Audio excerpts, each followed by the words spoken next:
Here it is, the newcomer. As Audi is revealing the new Audi SQ9 to the world, we will take a look at the performance version of it, the brand new SQ9. The full-size SUV is the new flagship in Audi's portfolio, and it's the first one adapting the 9 in Audi's model history.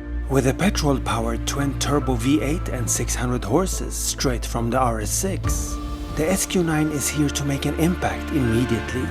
Is it something to be hyped about? I am here to find that out. So, let us do this. Welcome to Auditography. I have been a photo and videographer for the brand for over 20 years. I am a collector of some very unique four-ringed icons myself, and I have also made the viral movie Speak Up for Audi. That led me to even meet the CEO, and many people high up in the company are my friends. The four rings is my lifestyle. Join me here in this new emotional video. The 2027 Audi SQ9 is the performance version of the brand new Audi Q9. Audi's new 7-seater, or 6 if you so prefer, is the largest SUV in the brand's history. It sits above the Q7 and Q8 and is supposed to focus on spaciousness, precise dynamics, and technological innovations. The S version here adds a little more oomph in that. Having the same power as the RS6, RS7 and RSQ8, the twin-turbo V8 pumps out 600 horses and 800 Nm of torque. It's actually the same exact number as the brand new SQ7 as well. Strange that they are not called RSQ7 and RSQ9, isn't it? The new Audi SQ9 is going to have an estimated time of 4 seconds flat to 100 km per hour. Or if you so prefer, 3.8 seconds to 60 miles per hour. That actually makes it the quickest accelerating 3-row SUV in its class. The most important thing to me is that it's not a hybrid, which means it will keep the heart and soul of the now iconic EA825 engine. The powertrain is paired with an 8-speed automatic gearbox and Audi's legendary quattro all-wheel drive system. Thanks to its rear-focused setup, the SQ9 feels both sporty and comfortable. Power is sent where it's needed the most, giving you better grip and sharper handling. An electronic rear differential and wheels up to 23 inches add even more confidence in the corners. And if you need it, the SQ9 can also tow up to 3.5 tons. Before we dig deeper into the details, let's fire it up and listen to that glorious twin-turbo V8.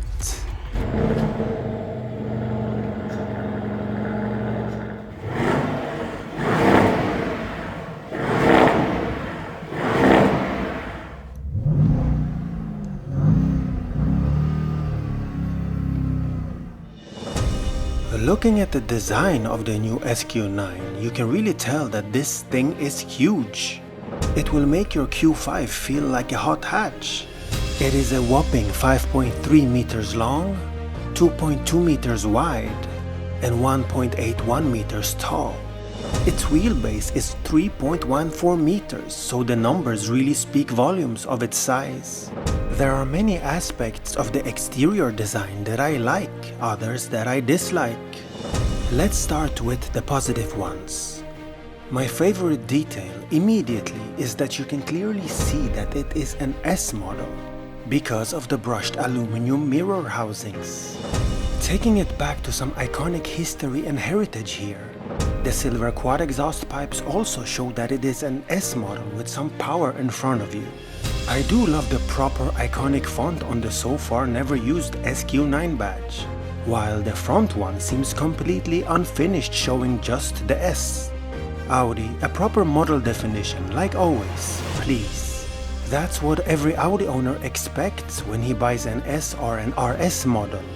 Also, how strange is that the new Q7 and Q9 have the so-called new font badge, while the SQ7 and SQ9 return to the classic badge. Confusion deluxe. I think that the SQ9 looks best from the back at the 3/4 angle and from the side. The split taillight seems to work best here on a large SUV like this. It never did any good on the smaller cars like the Q3 or the A6. When we come to the front, you all know what I am going to say. The split headlights. I can't stand the trend in the automotive industry. It's a horrible one that has to go. It serves no technological purpose either, and it's just a ridiculous trend. Also, for Audi that are known to lead and not to follow, it seems so strange to copy brands like Citroën or Mitsubishi with their weird looking headlights that we were all mocking and laughing off when they came out because they were so ugly. While at the same time, Audi were having the most beautiful headlights design in the history for almost 2 decades. So it hurts my soul to the core when I look at this front. It should never, ever have been approved. But I do have to add, this is probably one of the split headlights design that doesn't make me throw up in my mouth immediately. It works better here than on any other car this has been used on. Having said that, it still has to go, and hope is restored as the new head designer of Audi, Massimo Frascella, is a huge opponent of split headlights and returned to proper one-piece ones in his Concept C and Nuvolari. So somehow we have to live through this one. The lighting technology itself is impressive as always. The headlights are equipped with digital matrix LED with the micro LED module. A new innovation, the advanced turn signals, project a stylized turn signal onto the ground in sync with the dynamic turn signals. That is to ensure high visibility for other road users. By the way, for the first time, the Matrix LEDs are now available in the US market as well. Audi has developed a lighting system that meets the US safety rules, while still delivering the advanced performance that drivers in Europe have enjoyed for more than 10 years. The taillights have also another innovation. The outer digital OLED panels are curved in 3 dimensions. That's a world's first thanks to the ultra-thin glass that allows the panels to flow with the car's silhouette.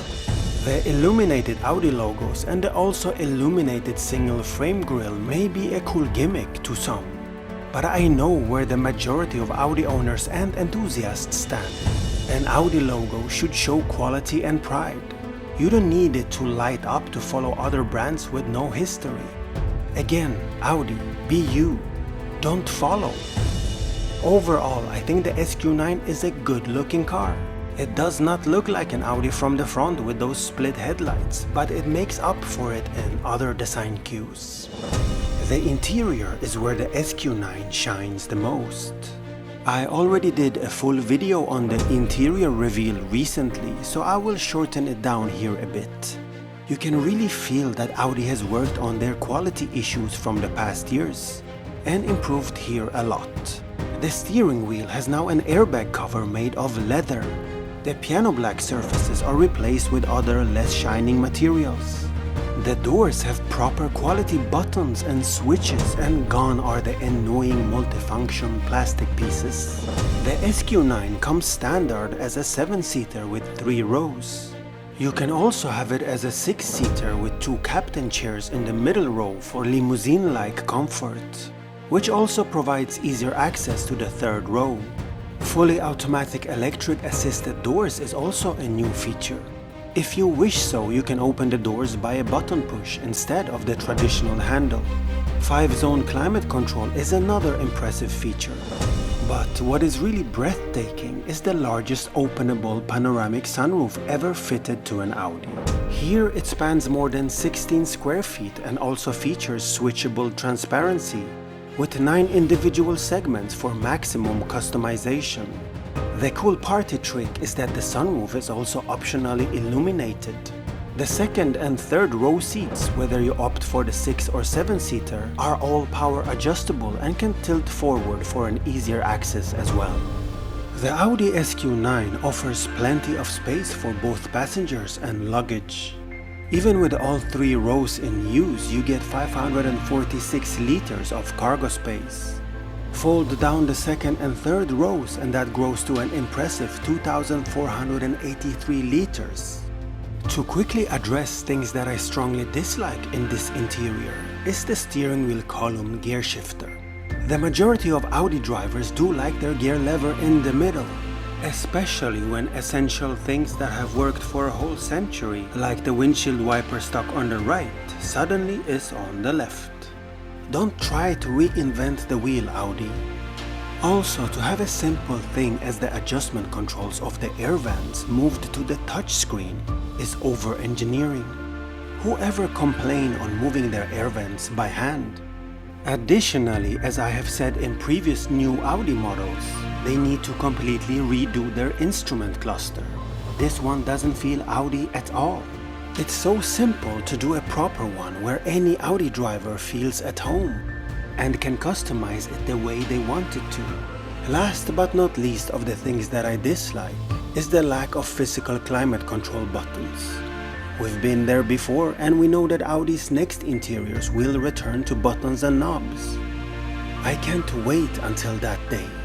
Overall, the interior of the Audi SQ9 takes a few steps up in terms of quality compared to the last year's Q models. Together with the new Q7 family, Audi shows that they want to be back at the top of the car interiors yet again. The road is still long though, but the hope is there.